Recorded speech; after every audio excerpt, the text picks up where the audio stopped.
नमस्कार दोस्तों, आमार चैनल तरफ থেকে সবাইকে জানাই অসংখ্য ধন্যবাদ, প্রীতি এবং শুভেচ্ছা। মা তারার কাছে সবার মঙ্গল কামনা করে আজকের এই ভিডিওটি শুরু করছি। দর্শকগণ, আমরা এই জীবনে এসেছি কর্মজনিতে, অর্থাৎ আমাদের কিছু কাজ করতে হবে। বিনা কাজ করা মানুষ এক জড় পদার্থের ন্যায় জীবনযাপন করে। এই কর্মপদ্ধতি সঠিক এবং স্বনিয়ম অনুসারে হওয়াটাই উচিত। যদি আমরা সঠিক রাস্তায় থাকি এবং সঠিকভাবে জীবনকে চালিয়ে নিয়ে যাই, তো আমাদের জীবনে সুখ শান্তি অবশ্যই আসবে এবং আমাদের জীবনে কোনো দুর্ভোগ নামের বস্তুটি থাকবে না। দর্শকগণ, জীবনে এমন এমন জিনিস দেখা গেছে যে যারা সৎ পথে দেখেছেন, কিন্তু তাদের জীবনেও অনেক কষ্ট এসেছে, কিন্তু সেই কষ্টগুলো এই জন্মের নয়।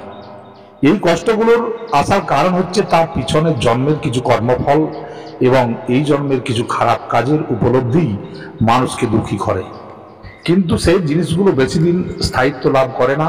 অচিরেই সেই সব মানুষের জীবনে সুখ নেমে আসে। দর্শকগণ, আজ এই সাধনা শৃঙ্খলার মাধ্যমে আমি যে ভিডিওটি আজ আপনাদের কাছে প্রকাশ করছি, সেটি হলো মহাযক্ষিণী সাধনা আমার একটি ভিডিও। এবং এই মহাযক্ষিণী সাধনা যারা করবেন বা যারা করতে ইচ্ছুক, সেই সব সাধকগণের জন্যই এই ভিডিও।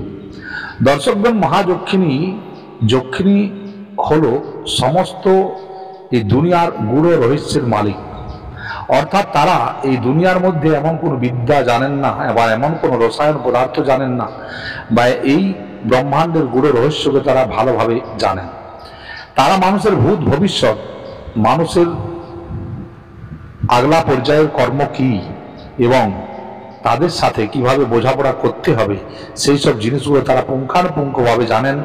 এমনকি তারা পাতালে যেসব ধন সম্পত্তি লুকিয়ে আছে তারও তারা খোঁজ দিতে পারেন।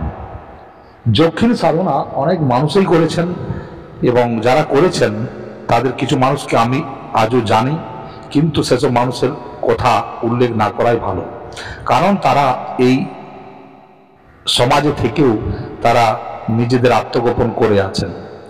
কারণ এইসব জিনিসগুলো বেশি জানাজানি হলেও অসুবিধা আছে এবং নানান সমস্যারও সৃষ্টি হতে পারে। দর্শকগণ, আজ যে ভিডিওটি আমি দিয়েছি, এটাতে আপনারা মহাযক্ষিণী সাধনা করার জন্য যেসব পর্যায়গুলো আপনারা করবেন, সেই সব নিয়ে বিস্তারিত আলোচনা করেছি। দর্শকগণ, যক্ষিণী সাধনা কোনো খেলা নয়। এই সাধনা করতে গেলে আপনাকে সর্বপ্রথম দীক্ষিত হতেই হবে। গুরু দীক্ষা এবং গুরুর আদেশ মতোই কাজ করাটা বাঞ্ছনীয়। কারণ গুরু দীক্ষা ছাড়া বা গুরু মন্ত্রের জপ করে তাকে অনুষ্ঠান সমিত একটি কর্ম পুরা করে নিয়ে এই সব সাধনা করার চিন্তা ভাবনা করবেন। কারণ এইসব সাধনাগুলো করার সময় বিভিন্ন ধরনের অশরীরী তাকত এসে থাকে এবং তারা আপনাকে সাধনা থেকে বঞ্চিত করতেও উদ্গ্রীব হবে। তো ওইসব শক্তিকে রক্ষা করার জন্য নিজের একটা ইন্টারনাল পাওয়ারের দরকার আছে, যে পাওয়ারের দ্বারা আপনি শক্তিগুলোকে প্রতিহত করতে পারবেন। দর্শকগণ, এই দুনিয়াতে অনেক কিছুই আছে, অপ্সরা, যক্ষিণী, যোগিনী, অনেক ধরনের সাধনাই আছে, কিন্তু এই সব সাধনাগুলো করা এতটা সহজও নয় আর এমন কোনো জটিল ব্যাপারও নয়। কিছু দিনেরই সাধনা, মাত্র 15টা দিনেরই সাধনা। এই সাধনা যেটি আমি আজ আপনাদের কাছে তুলে ধরব, এই সাধনাটি বিশেষ কোনো লম্বা সাধনা নয়, মাত্র 14 থেকে 15 দিনের সাধনা। এই সাধনা আপনারা যদি করেন তো আপনারা কম সময়ের মধ্যেই এই শক্তিকে প্রকট করতে পারবেন। কিছু বিশিষ্ট সময় আছে, যেসব সময়গুলোতে এই সব শক্তিরা উন্মুক্ত থাকে এবং যারাই এই সব মন্ত্র জপ করেন তাদের কাছে এই শক্তিরা এসে প্রকট হয়ে যান। এই সব বিশিষ্ট সময়গুলো হলো যেমন সূর্যগ্রহণ, চন্দ্রগ্রহণ, হোলি, দীপাবলি। এই সময়গুলো একটা একটা এমন নক্ষত্রগত পরিবর্তন ঘটে বা নক্ষত্রের চেঞ্জমেন্টের জন্য কিছু বায়বীয় মণ্ডলের পরিবর্তনের কারণে এই সব সময়গুলো খুবই মন্ত্রতন্ত্রের জন্য খুবই উপযোগী। এই উপযোগী সময়গুলোকে যদি আমরা কাজে লাগাতে পারি তো আমরা অনেক সাধনাকে অনায়াসেই করতে পারি। মনে রাখতে হবে একটাই জিনিস, যে গুরু দীক্ষা এবং গুরুর আশীর্বাদ ছাড়া এই সব সাধনাগুলো করা উচিত নয়। কারণ এইসব সাধনার মধ্যে অনেকটা রিস্কও আছে। রিস্ক কেমন? যেমন যদি কোনো বাইরের শক্তি আপনাকে অ্যাটাক করে তখন তাকে প্রতিহত করার মতো ক্ষমতা আপনার থাকতে হবে এবং নিজেকে বন্ধন করার মতো কিছু বিদ্যা আপনাকে জানতে হবে এবং সেই সব বিদ্যাগুলোকে গুরুমুখ থেকে নিয়ে আর সাধনা করে বা সিদ্ধি করে তবেই এইসব কাজে নামা উচিত। তাহলে যারা এইসব সাধনাগুলো করবেন তারা অতি অবশ্যই ফলীভূত হবেন। দর্শকগণ, যখন চন্দ্রগ্রহণ বা সূর্যগ্রহণ হয় তখন যদি এই সাধনাটি আপনি করেন অতি অবশ্যই ফলদায়ী হবে। এছাড়া আপনি যখন গুপ্ত নবরাত্রি চলে এই নবরাত্রির থেকে এই সাধনাটি করাও ভালো। নবরাত্রির প্রথম দিন থেকে এই সাধনাটি শুরু করতে হবে আপনাকে, যদি আপনি ওই সময় করেন। নবরাত্রির প্রথম দিন থেকে এই সাধনাটির সূচনা আপনি করে দিন, দেখবেন আপনি কম সময়ের মধ্যেই এই সাধনায় ফলীভূত হবেন। কারণ এই সাধনাগুলো এমন কোনো ভয়ঙ্কর সাধনা নয়। যাদের মধ্যে সাত্বিকতা ভাব আছে, যাদের লোভ লালসা ইত্যাদি কম এবং যাদের মধ্যে মনুষ্যত্বের বিকাশ আছে তারা অতি অবশ্যই অতি সহজেই এই সাধনাটি করতে পারেন। দর্শকগণ, মহাযক্ষিণী সাধনা অর্থাৎ এক মহাশক্তির রূপ।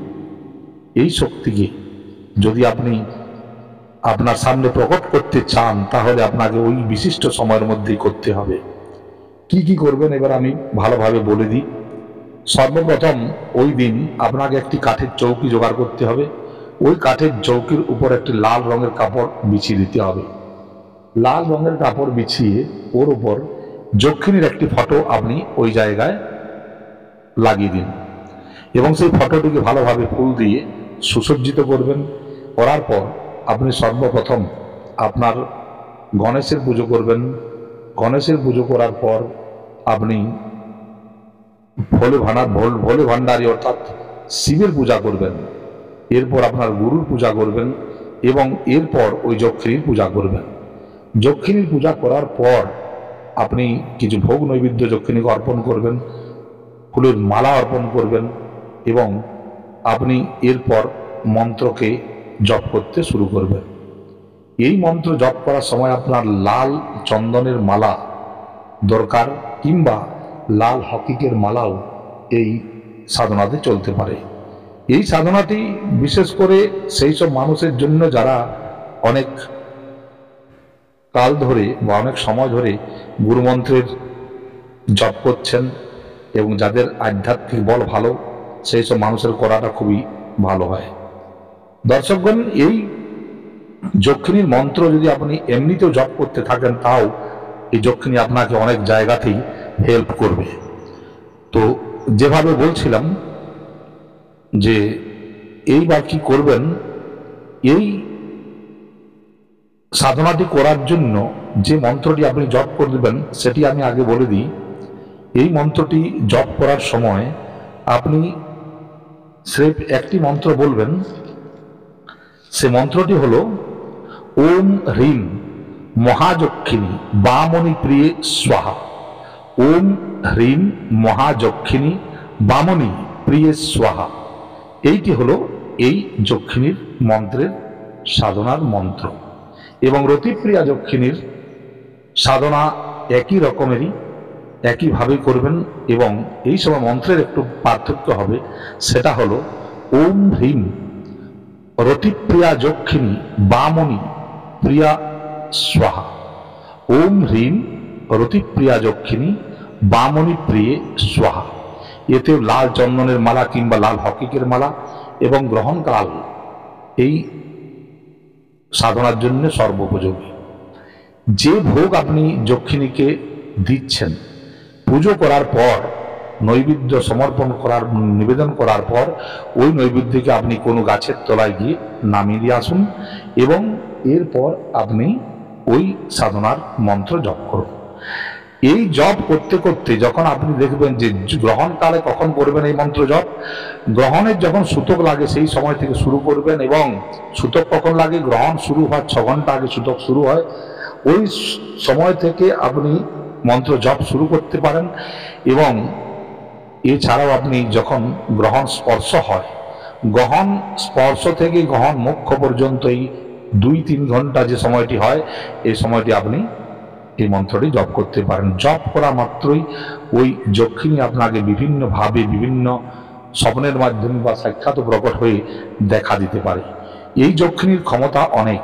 এই যক্ষিণী আপনাকে আপনার রোগ মুক্ত করবে, আপনার শারীরিক যেসব অসুবিধাগুলো আছে সেগুলো দূর করবে। এই যক্ষিণী একটি তরল পদার্থ সাধককে দেয়, যেটা খেলে আপনার কায়াকল্প হয়, অর্থাৎ আপনার বার্ধক্যের ছাপ আপনার শরীর থেকে চলে যাবে। আপনি বেশি বয়সের হয়েও আপনাকে কম বয়সের মতোই দেখাবে। এই যক্ষিণী আপনাকে সব সুখ দিতে পারে, এমনকি শারীরিক সুখ, আর্থিক সুখ, জ্ঞানের সুখ, আপনার বিদ্যার সুখ, এই ব্রহ্মাণ্ডের গুড় রহস্যকে আপনাকে জানিয়ে দিতে পারে। বিভিন্ন সাধনার বিভিন্ন উপায় এবং বিভিন্ন শাস্ত্রের জ্ঞান এরা সাধককে দান করে। আপনি কিছু না করেও বা কিছু না পড়েও আপনি পাণ্ডিত্য লাভ করতে পারবেন। দর্শকগণ, এইসব সাধনাগুলো করা জীবনের মধ্যে এক একটা বড় কর্মকে সাধন করার মতোই। এইসব সাধনা খুবই মনোযোগ দিয়ে করা দরকার, এবং যাতে করে এই সব সাধনাগুলো মানুষের কাছে পৌঁছে যায়, সেইটাই হলো আমার এই সব ভিডিওগুলো করার মধ্যে প্রচেষ্টা।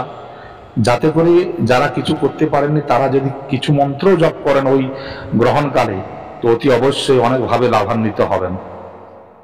এই সাধনার মূল বিষয় হচ্ছে আপনার গুরু ভক্তি এবং ওই যক্ষিণীর প্রতি এক সদ্ভাব রাখা। যদি আপনি কোনো গলত ভাবনা রাখেন, ওই যক্ষিণী আপনার কাছে আদৌ আসবে না।